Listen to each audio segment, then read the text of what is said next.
Hey traders! In this video, I'm going to reveal one of the most important concepts that you need to understand as a trader, and it's called smart money concept.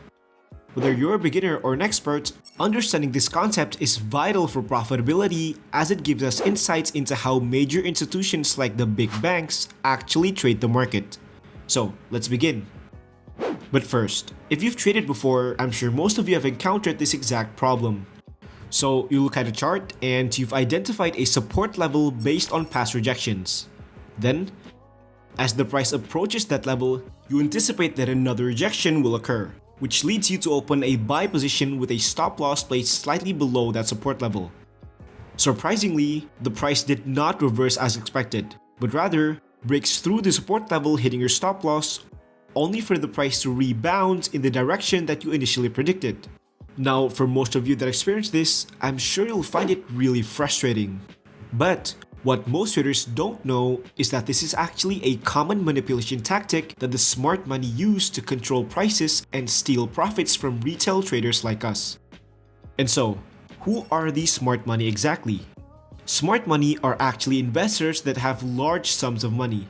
Think of it like the big banks, institutions, or hedge funds. And so, because these investors have a large amount of capital to trade, they are actually the ones moving the market. Meaning, if we're able to somehow figure out their way of thinking, or even better, knowing what their trading strategy is, we can use it to our own advantage and make a profit. And so, with that being said, here are several smart money concepts that you must follow in order to increase your win rate as a trader. Smart money concept number 1. Supply and demand areas. One of the key concepts to understanding how smart money works is supply and demand areas. Supply and demand are levels that show a significant amount of money is coming in or out at that one particular price range. This can also be referred to as liquidity zones, as it indicates the presence of liquidity, suggesting that institutional traders or smart money may enter or exit at these price levels. In the future, these areas can then be used as key levels to help us identify trade opportunities. Here's one example. So in this chart, we can see here that the price pushed upwards, indicating that there are more buyers than sellers at this level, meaning the demand at this level exceeds supply, which is why the price went up. And so because of that, we can actually draw a demand zone at this level, right before the price went up. Next, as the price approaches the demand level once again, supply and demand traders can use this same key level as a possible buy entry, because price tends to react to these supply and demand levels. And so if the price were to rebound upwards after hitting the level, they would have made a profit. This is just one example on how traders could capitalize on the supply and demand zones. Now, I'm sure some of you would notice, this works a lot like support and resistance levels. And you are correct, they are similar. And so the question is, what's the difference between support and resistance and supply and demand? This is a question that people still often get confused. So the answer to that is how they form. Let's first start with support and resistance. Support and resistance forms when price retests a level with a minimum of 2 times. For example, so in this chart, we can see that price went up, goes down. Then, it went up again, hits the previous level, and comes back down. And so because it already retested the level twice, we can call this a resistance level. Same thing with support. Here, we can see price went down, goes up, comes back down again, hits the level, and went up. And again, because it retested the level twice, we can call it a support level. Now, let's compare that to how supply and demand levels form. So, in this chart, we can see that price went up, as shown by this big green candle, indicating that there's liquidity coming in at this level and that demand exceeds supply. Because of this alone, we can draw a demand zone at this level. And that's it. It's that simple. We just have to find an area where price moved significantly. Same thing with supply level. So here, we can see that supply clearly exceeds demand, as shown by price heading downwards after hitting this level, which means that smart money or big institutions are selling heavily at this price level. Because of this, we can immediately draw a supply level here. Now in the future, price may actually react to this level and retest it. Like in this example, we can see that price hits this level and reverse downwards. And so, because price have now retested this level twice, the supply level now becomes a resistance level. So to summarize, supply and demand levels are actually just support and resistance levels that hasn't been retested yet. Now, let's move on to smart money concept number 2, which is market structure. To put it simply, market structure is the concept of understanding the behavior, condition, and direction of the current market. Let's look at this chart as an example. But first, what do you think is the market structure of this chart? Is it an uptrend, downtrend, or sideways? Now, I'm sure most of you will answer uptrend because the price is going up. And if you did, you're correct. This is in fact an uptrend. However, the reason that this particular market is considered an uptrend is not because it's just simply heading upwards, but it's because of the market structure. If you look closely at the movement of the market, we can see that it kept forming what's called a higher highs and higher lows. Here's what that means. First, price moved upwards, comes back down, but remains above the previous lows of the price. Next, we can see it went up and surpasses the previous highs, forming higher highs.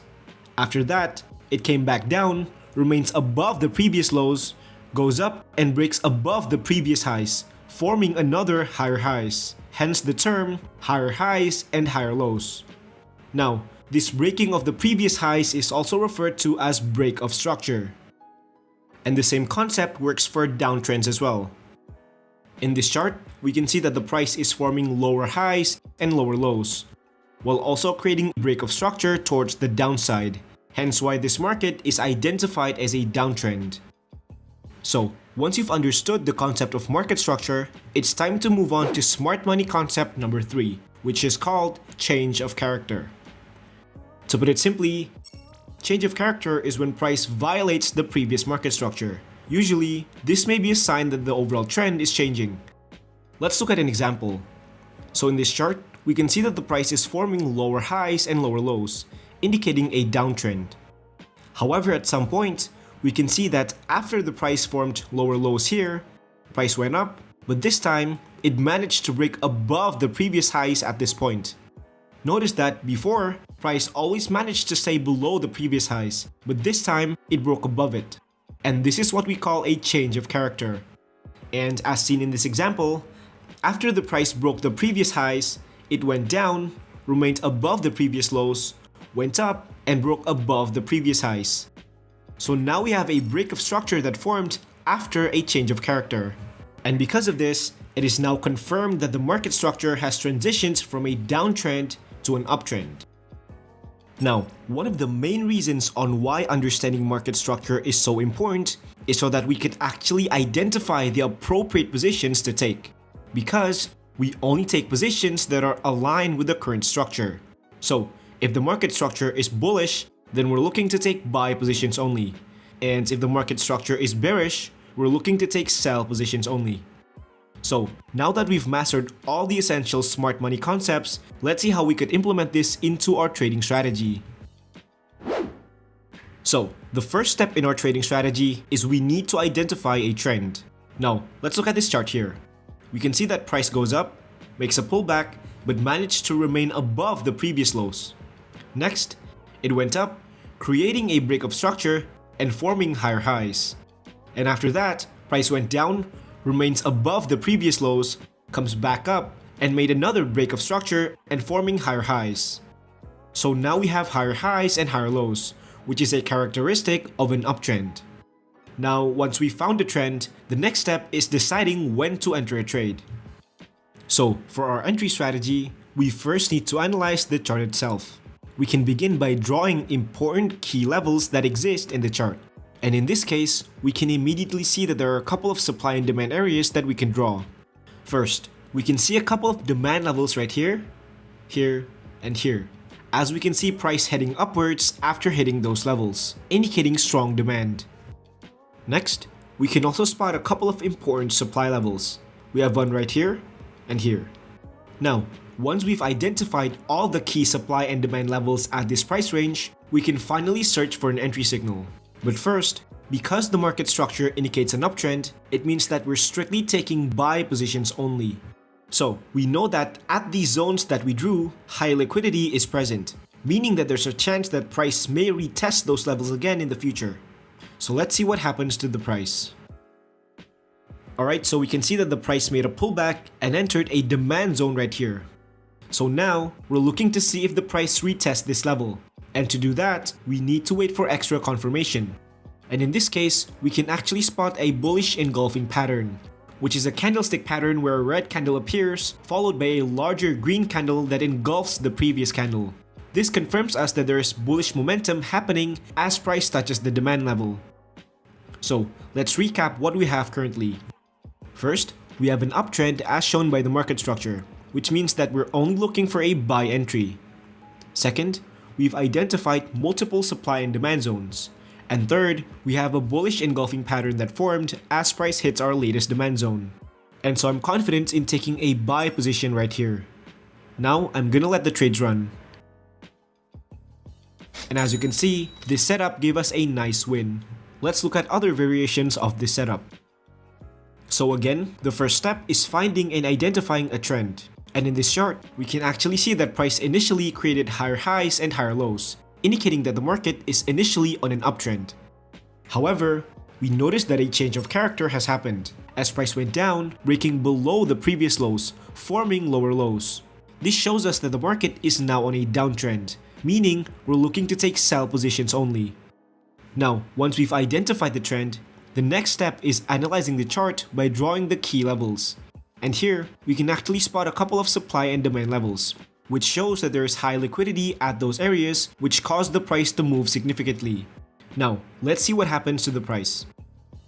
So, we can see here that price approaches this first supply level. However, it doesn't mean that it will automatically retest this level. We need further confirmation. And in this case, price actually ignored this level and simply break right through. Now, had you taken a sell position here without any confirmation, you would have ended up losing. That's why extra confirmation is important before taking a trade.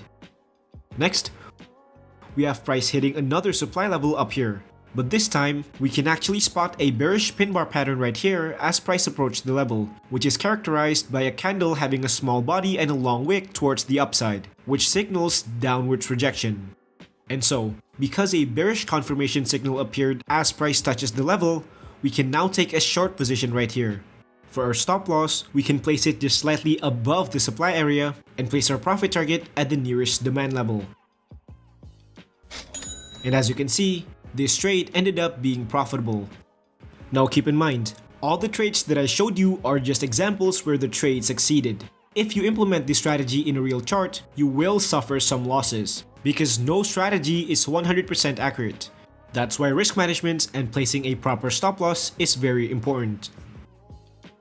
And that's the end of our lesson for today. Thank you so much for watching. If you liked this video, consider subscribing to the channel. It only takes 2 clicks, but it means so much to me. And you can also check out my other videos as well.